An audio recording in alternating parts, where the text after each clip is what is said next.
So I want to start by thanking Jimmy Page of Led Zeppelin. He had the foresight of this particular moment many, many years ago. I believe he was traveling through the desert in an automobile, and he had the inspiration for those original lyrics right there after they had been spending some time with some gurus in different places around the world. A lot of people don't understand what that song means there, but it foretells of a time when the truth that's been hidden from humanity is brought to light, and the group of people that's been waiting for this to happen has waited very, very patiently. And it's not just something that's special for us; it's something that was special for them too, because they had seen and developed this idea that took a very, very long time to come to fruition. So, I'm Jay. I'm here today on behalf of the Royal Knights Templar. We've gone by many names throughout history. We've been deeply ingrained within the workings of planet Earth since the beginning of time, and at least the beginning of civilization.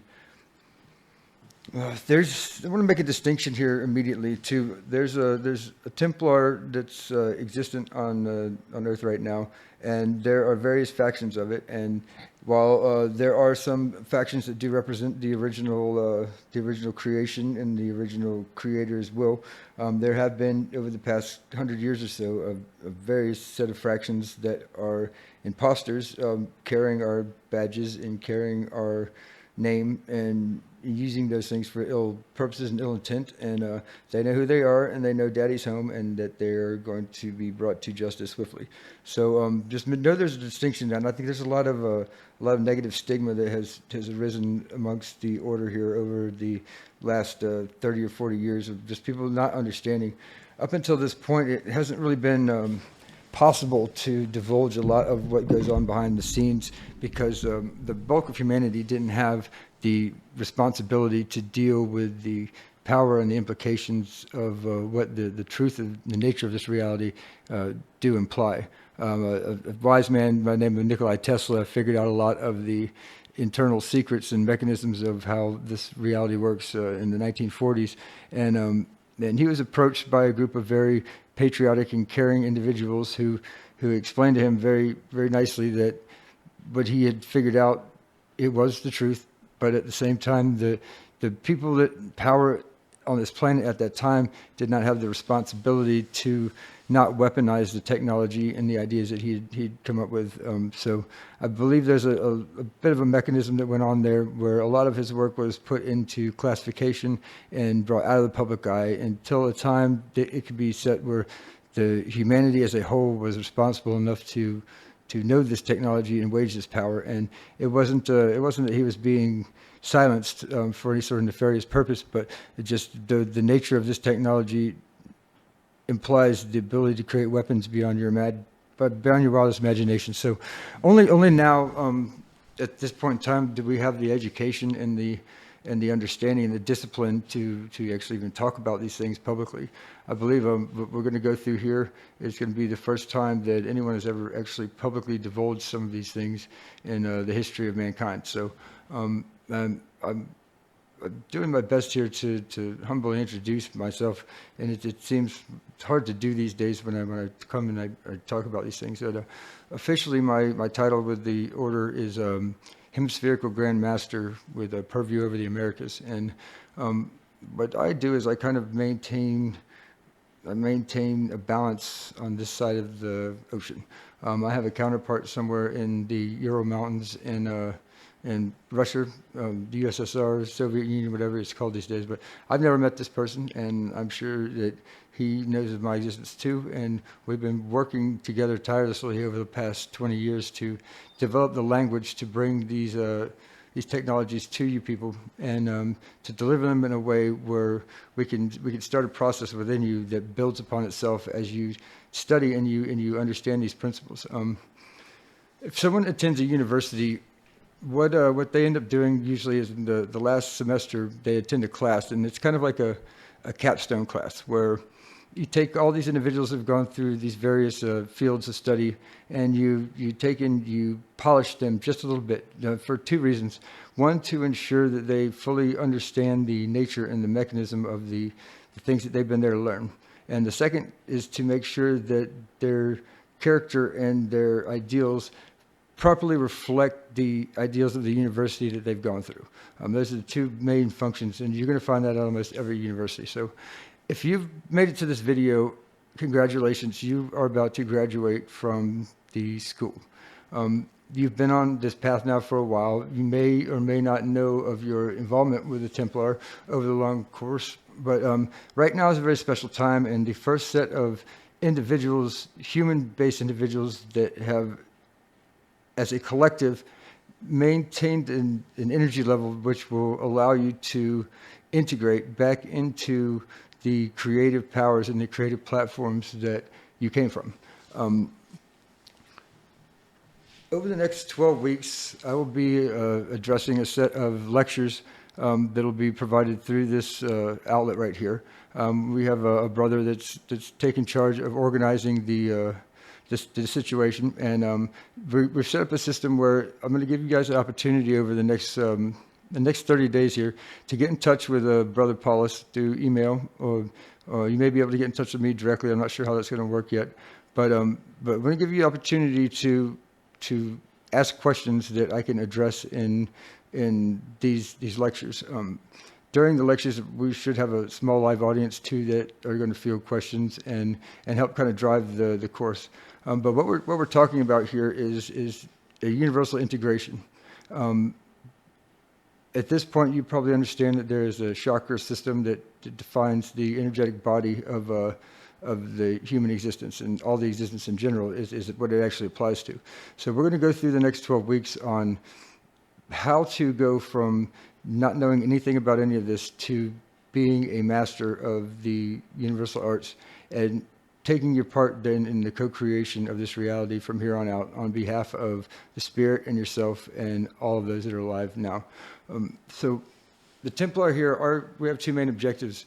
They are to make sure life continues at all costs, and the other is to make sure that the free evolution of consciousness continues to occur unhindered and unbonded and unbinded for the rest of eternity. Those are the two dynamic principles that we deal with, and we do that in very many different ways. There's a lot of music and sound involved because this is all vibration around you, and every sound touches every other sound. So we can cause change to happen there by working through a specific language that sound is made out of in geometry. And we could also deal directly with the human chakra system, or the planetary chakra systems, or the universal chakra systems, by understanding the geometry and having a dynamic link created in between those two. The functional applications of those technologies are immense. It can go from transmutating human conditions, sicknesses, all the way to working with governments and societal pressures to relieve tensions that build up on a large scale. In the past, there's been various methods and ways of releasing those tensions, but you can see at regular intervals that tensions built up and then they broke, and then we created new paradigms of existence after them. You know, we have the revolutionary period in the 1700s here. We have the Renaissance period. We have the Middle Ages. We have the Dark Ages. All of those things are characterized by these catalysts where the Templar individuals came in and they injected knowledge and information into society. And that injection, while it caused an immediate collapse of the current social structure, developed a more evolved set of social structures that now we are completing. This last segment here focused on the building of nations. And at this point, the nations have been built, the superpowers have been established, and the custodians and the watchdogs of the planet have definitely established themselves and made their powers known. And as I said before,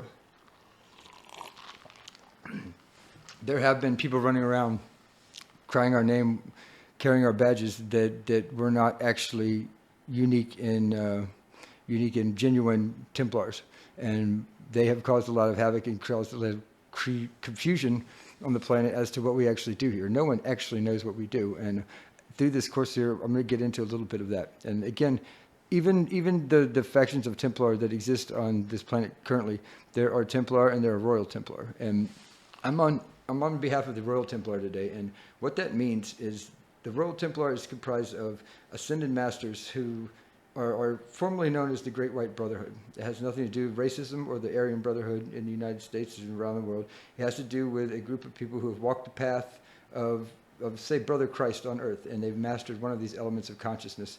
And when you've mastered one of the elements of consciousness that exists, Brother Christ mastered forgiveness.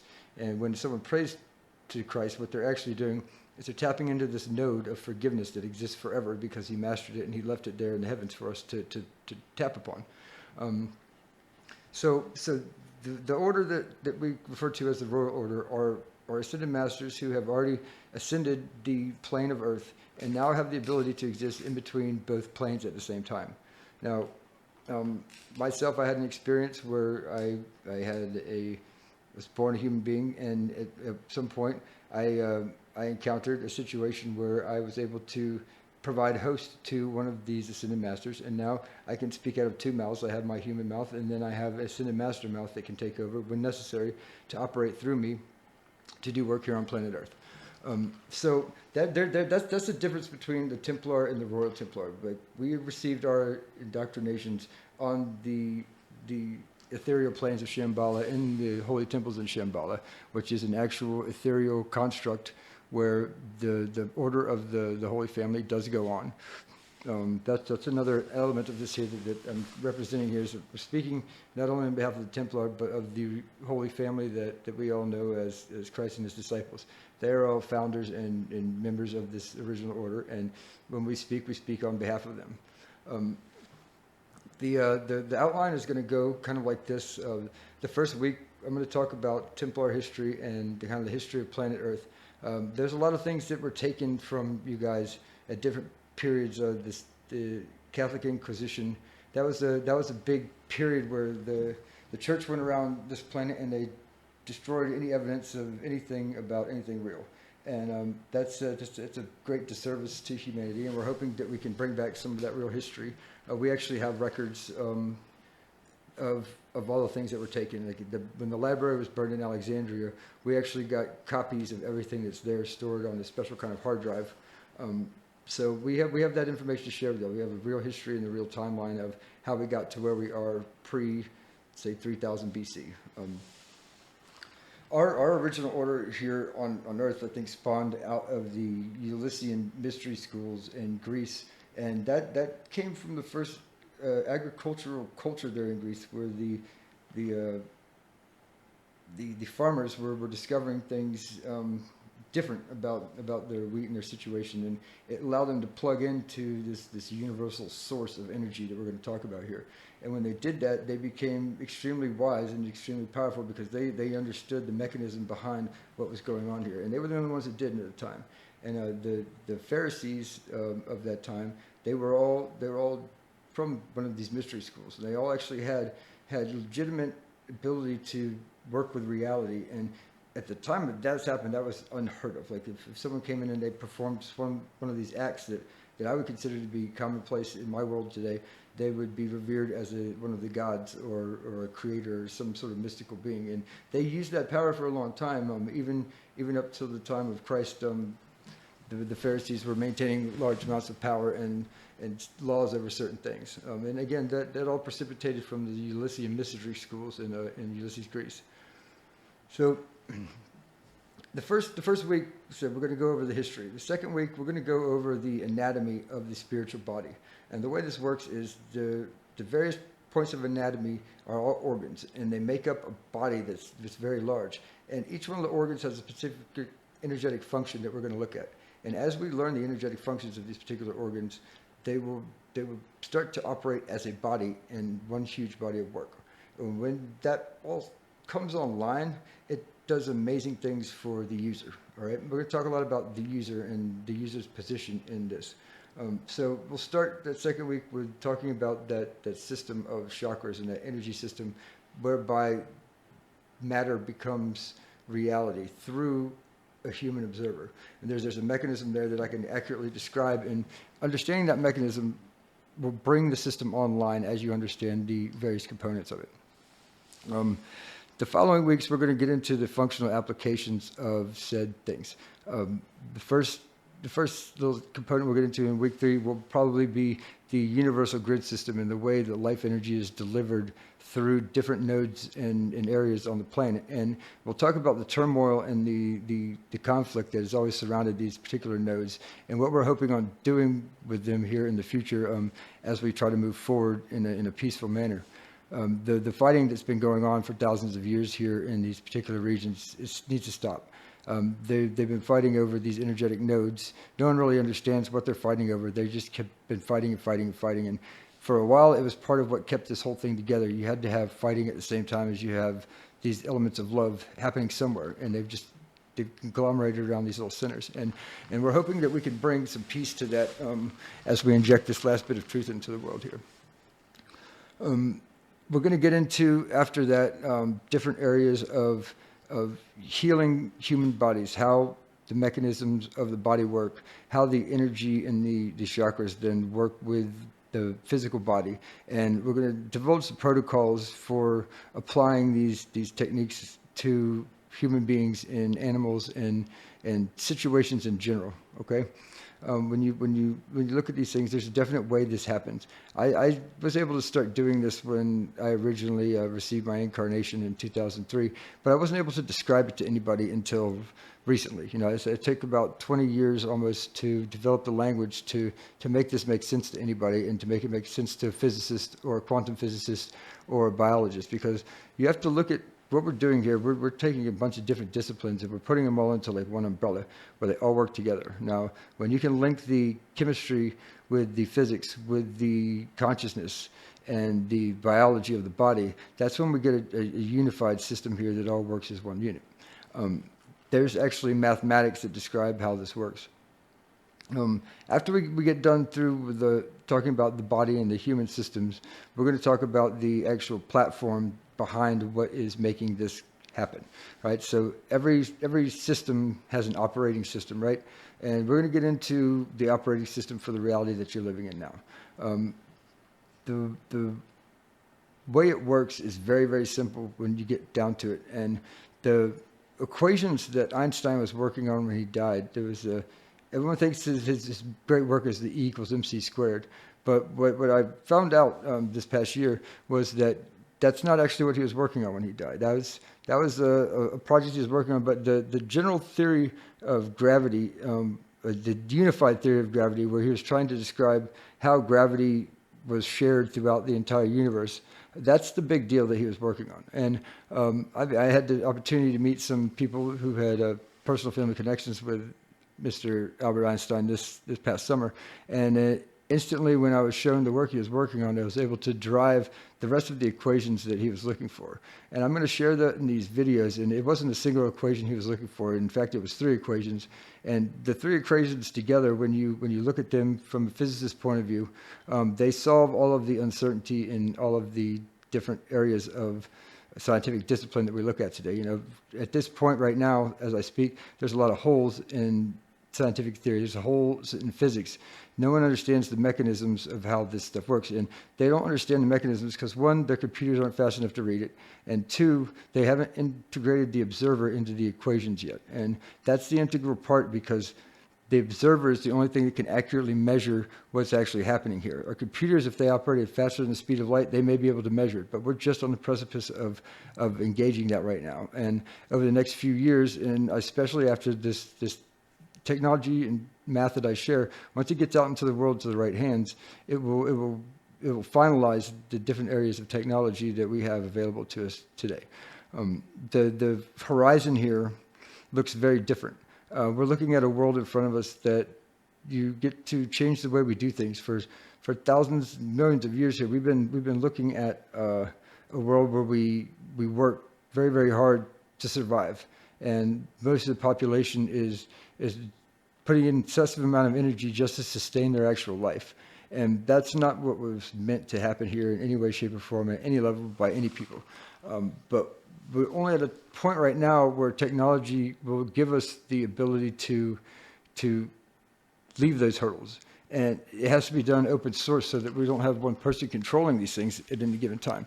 And that's been the challenge here, is to find funding to fund these types of operations, to build technology out of real math and real principle that can be brought to public, because when you do this type of thing, the retail market goes away, right? But the retail market goes away in exchange for a world where we could spend our time creating beauty and creating arts and things like that, and things that will make humanity richer and better as a whole, but without having any individual allocating huge amounts of revenue because he's figured out a better way to sell something that you need. And that's just where we're at right now. There's going to be a hard shift because there's a lot of people holding on to the paradigm where the power that they have personally, they derive from the amount of energy they flow through them in the form of monetary units. And while monetary units aren't necessarily bad, the purpose of what we have here is not to sustain our existence. The purpose is to create diversity and expand and learn more about what we are as a species, and express as much diversity as possible across the board, because at the end of the day, that's one of our vital functions, is to express and create diversity. And that's something beautiful that once the whole planet grasps that as a whole, and you can hear the words that I say, and if you listen to this whole program that we're going to do here, you're going to understand at the end of it that there's no holes in this doctrine. This is going to be the first time a doctrine has ever been presented. It didn't require blind faith in anything, and that there are no holes or uncertainties that leave the imagination to fill gaps, because there just doesn't have to be. A lot of people, including the church, have said that a human being is not capable of understanding what's really going on in this world, and that's just not true. That's something that ignorant people say to keep you from asking questions and becoming more powerful than them with your knowledge. So I'm going to break that assumption right now, and there's a whole lot of people who are going to be upset about that, but what you're saying just isn't true, and I'm going to share truth with these people, and there's nothing you can do about it. So I don't want to hear it. You've had your time, and now the best thing you can do is sit and integrate this truth into your life. Learn what it means for you, learn what it means for your family, and what it means for your children, even most important. Because the world that these children are being born in today is not going to be the same world as it's been for the past 5-6 million years. It's going to be a new world that possibilities are endless, and the construction of the atom is going to be known. This new math that I have, it describes a new atomic model which takes the holes out. And when you look at this new atomic model, it makes implications as to the nature of the rest of the universe. And when you see all these things together, I'm telling you, this is something that becomes functional. There's things that will happen. The way your day starts to manifest changes when you integrate certain principles into your life. And that's what I'm bringing here is a new way to make your day happen. Now,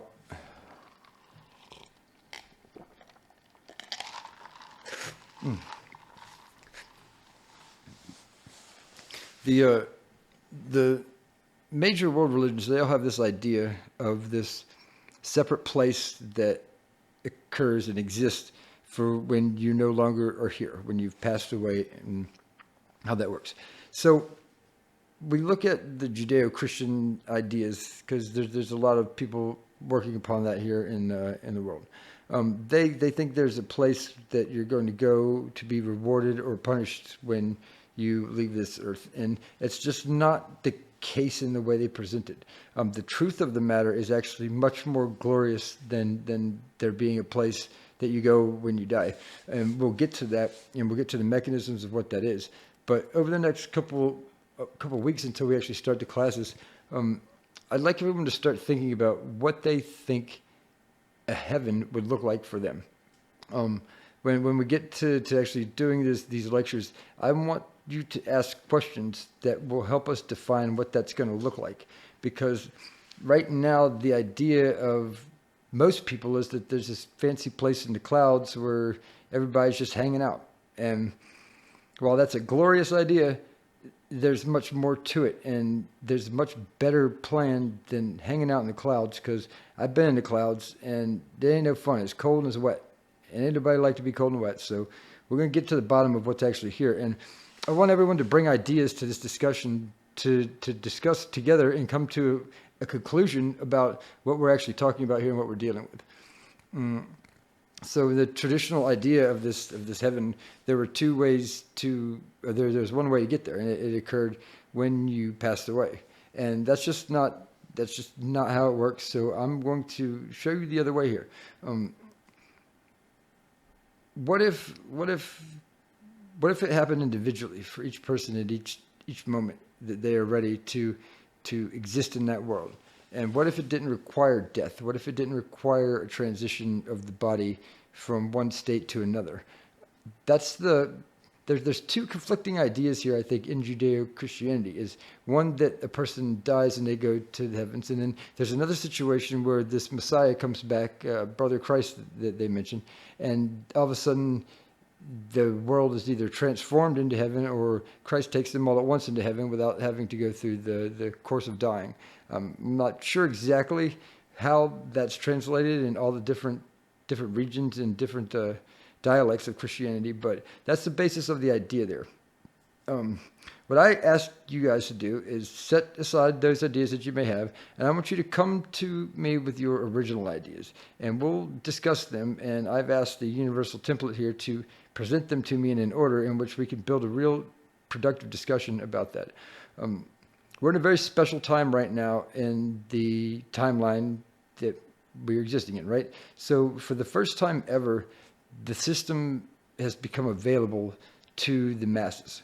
And there's 12 levels in different ages of souls that are existing here on this Earth platform right now, all interacting on the same plane, learning from each other, growing, and ultimately trying to produce a discipline within themselves and gain that discipline to be able to assist in the creative processes that make all this happen around us. So if you've made it to this video, again, congratulations, because we're about to take what you know and what you think you know and turn it just a little bit and give you that little bit of polish so that you can actually represent yourself and represent the Holy Family on a large scale and help us take care of this planet like we do for the rest of time. All of you who are seeing this have chosen wisely. This information has been hidden from humanity in the same way that Mr. Tesla was asked to please back down for 60 years or so while we get this ready. This is a chance, though, to take a step over those boundaries. Over the past 20 years, since 2003, the brothers have been integrating into various bodies here onto the planet. And at this point, we have established ourselves in critical positions of government and power and municipalities and service workers all over the place. The critical mass of individual souls that are involved in this has reached the point where we can take back control of the chaos that has been prevailing over the past many years here on planet Earth. So I'm not going to get into the mechanisms and the rest of the timeline of the classes that we're talking about here, because I really need anyone who is serious about following this path to take these first couple courses first based on what I'm telling you now. Because if you make it through these first couple classes, when you understand what is in the rest of the weeks that are following it, and I think we're looking at 12 weeks right now to put all this information out. It used to take me 12 weeks when I did this privately here. But it may go faster than that, I'm not sure. We're at a place now where everybody knows a little bit more than they did 10 years ago when I was doing this on a regular basis. But I used to be able to take someone from zero to hero in the course of 2 years. And lately I can do it in under 30 days if I have access to them at any given time. And again, the process here is learning the anatomy of the system. It is learning the function of what's going on. It's learning the physics of what's going on. And it's all very, very simple the way I'm going to present it to you. And that was my challenge, was learning the language to present this stuff in a manner in which you can understand it no matter who you are, no matter what walk of life you're from.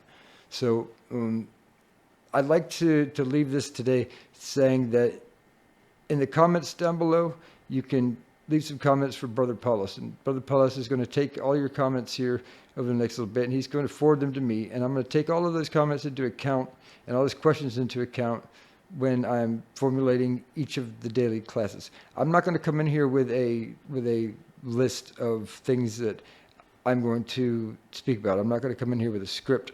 One of the elements of being a master is being able to react and adapt to whatever situation that you're in and provide the information that the audience needs to hear at the exact rate and power and pressure that needs to be applied. And that's what I'm going to do here. I'm not going to come in with a script. I didn't come in with a script today. I knew the general idea of what I needed to share with everybody today. So that's what I'm going to do for each one of these classes. I'm going to provide a general outline at the beginning of week one, and then we can build from there. And I encourage participation. We have room for a number of seats in person for these courses, and we also will be broadcasting online live and have the ability to take chat questions in now. I'm going to go ahead and tell you some things I'm not going to talk about that I don't have the jurisdiction or the business making comments on. One of those things, I won't be answering any questions about any past incarnations of myself or the other brothers that are incarnate on this planet right now. All of us would wish to remain anonymous at that level, and that application of dogma or ideas that you previously may have had about any of the masters that are in existence on the planet right now would skew your ability to see and take in their information when it's being presented without applying harmful blockages to them because of the dogma and the energy that surrounds a lot of these individuals. There are a lot of extremely well-known individuals on the planet right now, and we're all here on the same objective. And right now, someone is out there meeting those who are ready to hear what they have to say on a daily basis. Every day of my life now, I'm working with one or more people, pushing them forward on this path. We have some pretty incredible technology here with the Templar that we've been using since the beginning of time to make sure that nothing ever gets too far out. We have to apologize. In the early part of this century here, we were absent for periods, and things got really out of hand, and to the point where nuclear weapons had to be set off to make people behave, and that was just not good. And again, we apologize for not having the oversight to intervene earlier in that time, but at the same time, everything that occurred had to occur to maintain the balance of karma that needed to be maintained for the level of creation that was happening in those years. A lot of things did happen here at the end of this nation building period that established the world in the way it is, and we now are here to protect this and transform this into the final step of the original plan that was set out at the beginning of the creation. So if you look down in the comments, you'll find some email where you could get signed up to actually watch these courses. I'm not sure if we're going to be broadcasting publicly or privately at this point yet. I'm going to let Brother Paulus work that out as we work through these questions that are going to be coming in for sure on the internet. So stay tuned here. Get signed up with Paulus as an interested party, and you can make sure that you're updated in any changes that we have and the actual start date for the course. I'm looking at the first week of May 2021 to start disseminating this information. So it's going to give everybody about 30 days here to really sit down and determine what it is they're looking for, where they are in their path, and what they are hoping I'm going to bring to the table here, because we're going to have an opportunity here to tap whatever information we want. And so I'm not going to be discussing particulars about any particular religion that is existence on the planet right now. In my opinion and knowledge, every single one of them is lacking at some level, holistic level of truth. There are some very close orders here on this planet, but we intentionally seeded the information the way we did to make sure that no one group could ever have enough power to operate the system by themselves. And we've been pretty effective at that because the power has been split in many directions. People have been fighting over it, but we had to do it that way so that no one person could ever get in charge of it. We have to leave this a lot of times, and we take vacations into the heavens for extended periods of time to let humanity grow and evolve at its own speed.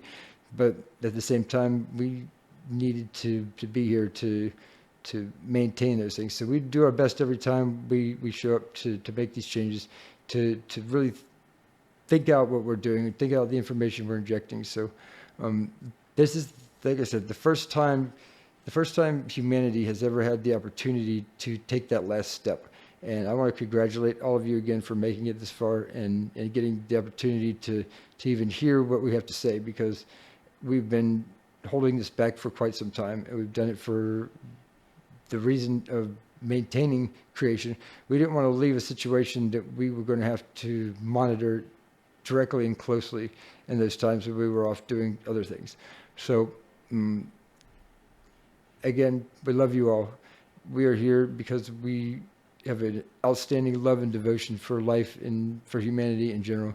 We've all walked the path that you guys have walked on this earth and dealt with the turmoil that you dealing with a three-dimensional body. So we understand your plights. We are not detached from the life of the common man. So again, congratulations to everyone for making it here. Make sure you get signed up so you can be part of the actual question and answer. Like this course here is going to be made for you guys, by you guys, with you guys. And I just really look forward to it. I've been at this for about 20 years here on this planet, and it's been the most rewarding thing I could ever have been involved with. I can't describe how grateful I am to have been able to be a part of this for its entirety, from the initial awakenings that we had in 2002, 2003 to now. And for me to get to be a spokesperson for this situation is just incredible.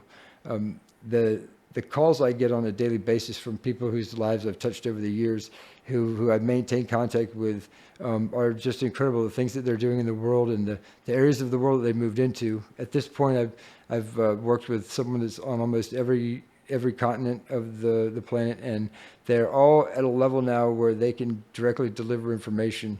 And the thing about the way I'm delivering information here is that I've tried this and I've tested it over a long period of time, and I deliver information in a particular way that hits the brain in a particular order, and it doesn't, I'm not going to tell you the truth directly. I'm going to tell you a bunch of facts that you can identify within your nature and your reality of things that you see with your own eyes.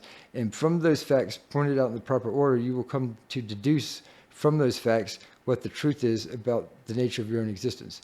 And when we do it that way, then your body accepts it because it's deducing it out of its own truth already. It's just being arranged in the order of which it works together instead of works independently. So that's what we're going to be doing here, is we're going to be teaching you how to see the truth in the reality around you, because there are a subset of truth from which all other truth can be deduced. And that, my friend, is the key to everything that exists. Thank you, and be in touch with us. My email and Brother Paulus's email will be down below in the comments. So again, just get in touch with one of us and let us know you're going to be there. And again, we welcome you. We're almost home. Thank you.